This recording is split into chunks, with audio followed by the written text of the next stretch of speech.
Reserva o direito constitucional de permanecer em silêncio. Pois é, senhor presidente. Que um cidadão, Silas da Costa Vaz, que ele nem sabe dizer qual é o salário dele, membro, funcionário da entidade, que até 4 anos atrás recebia auxílio emergencial, virou dono de aviões avaliados em mais de 3 milhões de reais, que até agora há pouco, o doutor Carlos Roberto, no início, não sabia dizer primeiro, disse que nunca voou nesses aviões e agora reservou o direito de não responder objetivamente. Mais um que eu calei aqui na CPI, até que pena, presidente, queria ouvir mais respostas. Nós ouvimos muitos depoimentos aqui já. E é difícil definir qual surpreende mais. Mas esse aqui, honestamente, está sério candidato, senhor Carlos Roberto, a ser o mais incrível de todos. Porque a gente viu o senhor aqui apresentando um vídeo, inclusive, no início dessa nossa reunião, falando das coisas positivas que a Conafer faz Brasil afora. E eu começo me perguntando por aí, assim, pergunto ao senhor, porque o senhor mostrou coisas das quais muitas provavelmente são verdadeiras e acontecem com prestação de serviço, mas eu pergunto ao senhor se o senhor acha que justifica prestar um serviço ao público com um dinheiro que hoje sabemos, pelo menos em parte, foi havido ilegalmente pela Confederação.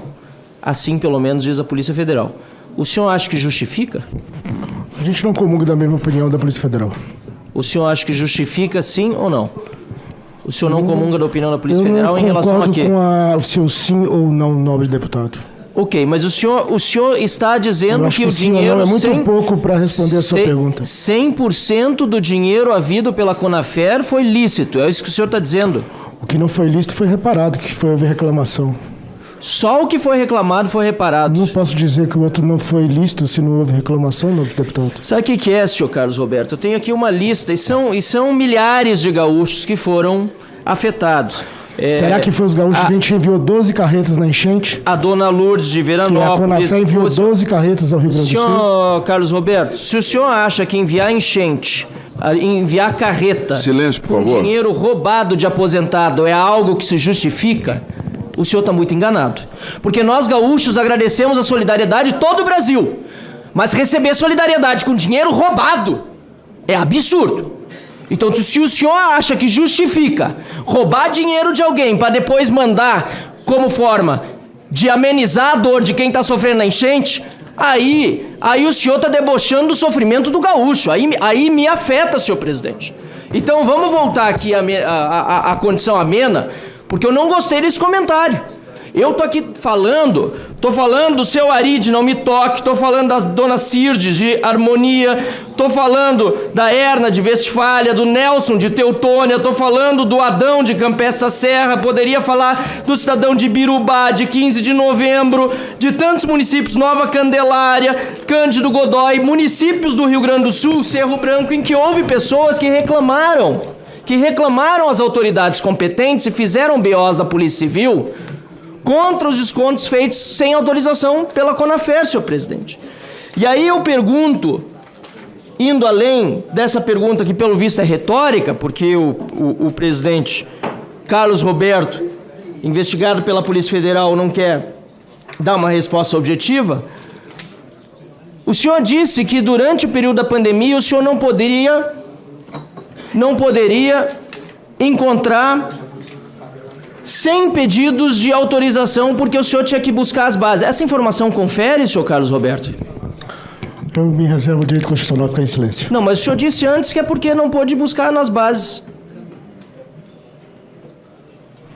Eu me reservo o direito constitucional. Sabe por que o senhor quer ficar em silêncio? O senhor mentiu antes. Senhor presidente, o ACT de 2017, na letra D, diz o seguinte, eu só não sei qual é o inciso, mas depois aqui a assessoria já me... No inciso 2 diz o seguinte, que é obrigação da Conafer manter as autorizações, as exclusões, as desistências de autorizações assinadas pelos associados e a documentação que lhe é correlata arquivada em sua sede.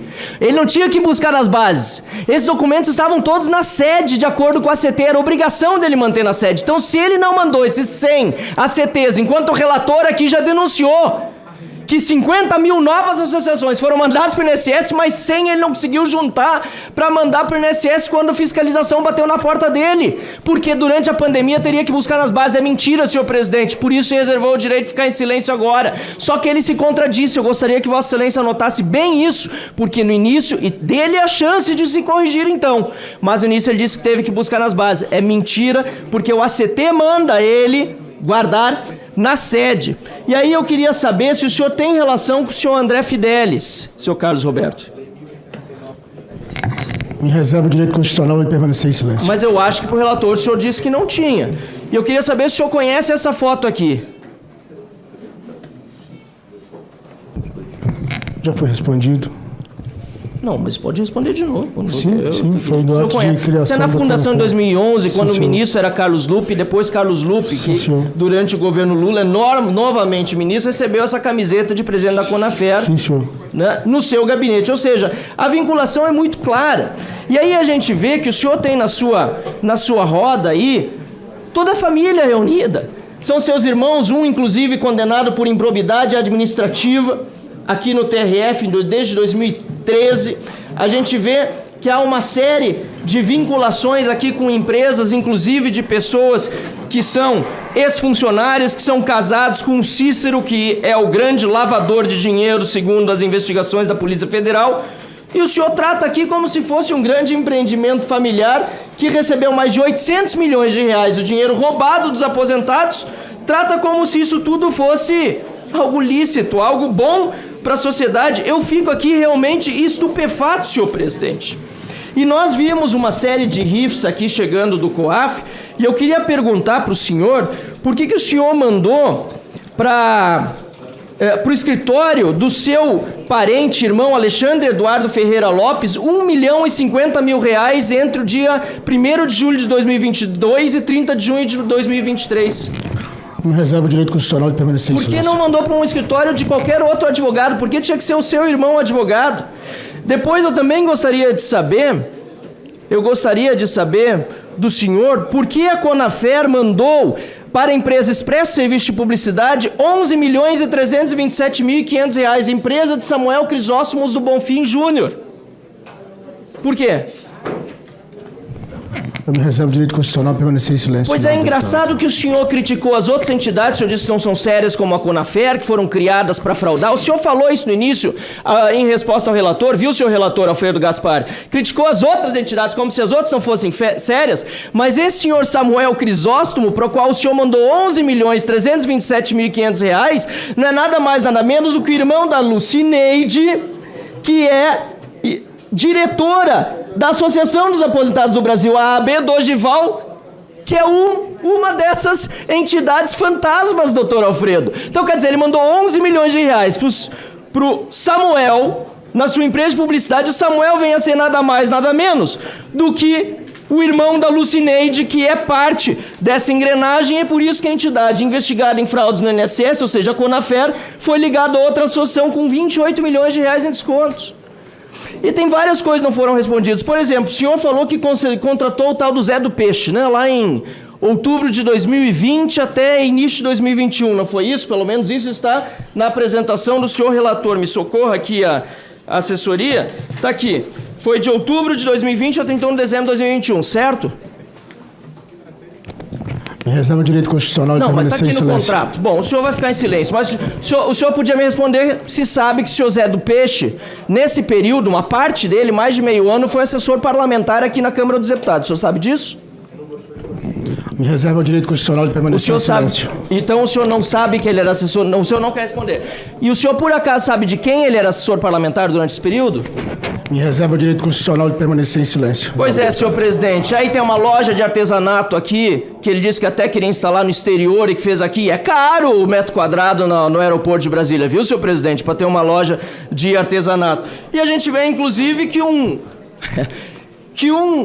cidadão, Silas da Costa Vaz, que ele nem sabe dizer qual é o salário dele, funcionário da entidade, que até 4 anos atrás recebia auxílio emergencial, virou dono de aviões avaliados em mais de 3 milhões de reais, que até agora há pouco, o Dr. Carlos Roberto, no início, não sabia dizer, primeiro disse que nunca voou nesses aviões e agora reservou o direito de não responder objetivamente ao relator. Senhor presidente, essa história aqui, ela é tão absurda, mas tão absurda, só fica mais absurda porque até de defunto eles tentaram tirar dinheiro de desconto indevido.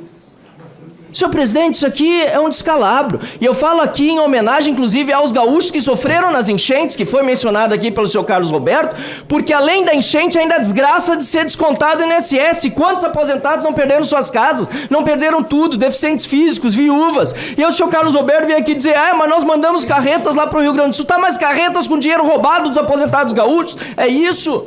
Isso não se justifica, senhor presidente. Isso é um absurdo. Eu fico aqui, então, indignado com o que nós estamos vendo no dia de hoje e não resta a menor dúvida, eu estou aqui até perdido com tanto de papel que eu tenho na mão, mas não resta a menor dúvida que foi uma organização criminosa. Inclusive, senhor presidente, sim, tão criminosa foi que a empresa que forjou as assinaturas demonstradas aqui, senhor Alfredo Gaspar, o senhor mencionou isso muito bem, teve um dos seus funcionários como delator e o irmão do senhor Carlos Roberto, doutor Tiago, foi lá ameaçá-la de morte. Veja o tanto, e esgotou meu tempo, veja agora, senhor presidente, o tanto de crimes em série que foram cometidos. Senhor Carlos Roberto, lamento muito que o Brasil tenha passado por isso e que veja no senhor uma pessoa, mais um que eu calei aqui na CPI, até que pena, presidente, queria ouvir mais respostas, mas eu vejo que a população brasileira está muito convencida de que Carlos Roberto é mais um nessa farra do INSS que vai precisar pagar pelos crimes cometidos. Muito obrigado, senhor presidente. Muito obrigado. Eu gostaria de insistir, senhor presidente, com o apoio dos deputados, por 4 motivos, a prisão em flagrante do depoente por falso testemunho. Passo a enumerar. Primeiro, disse que não recebeu ou enviou dinheiro a Cícero Marcelino. E depois ficou muito claro que por mais de 100 milhões de reais passaram das contas da Conafer para as empresas do Cícero. Em segundo lugar, senhor presidente, porque ele disse que nunca teve nenhum relacionamento com Cícero, mesmo depois de ter sido revelado pelo relator Alfredo Gaspar, que o depoente, o Cícero, possui uma relação empresarial na TB Holding Financeira S.A. O terceiro momento registrado, e foram mais, senhor presidente, mas faço questão de manter nos 4, foi quando ele disse desconhecer, o senhor Carlos Roberto, uma TED de R$400 mil para Sebastião dos Santos Rosa. Pior do que desconhecer, disse que não foi feita, quando os documentos demonstram que de fato aconteceu.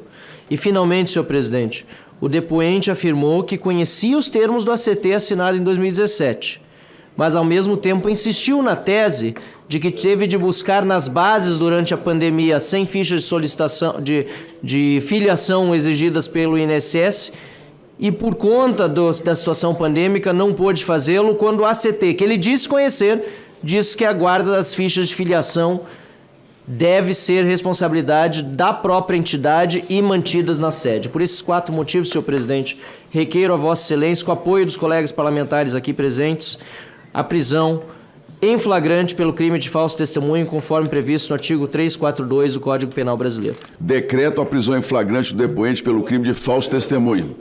Determino a Polícia Legislativa que proceda imediatamente à condução do preso, com todas as garantias constitucionais, comunicando-se à autoridade judicial competente.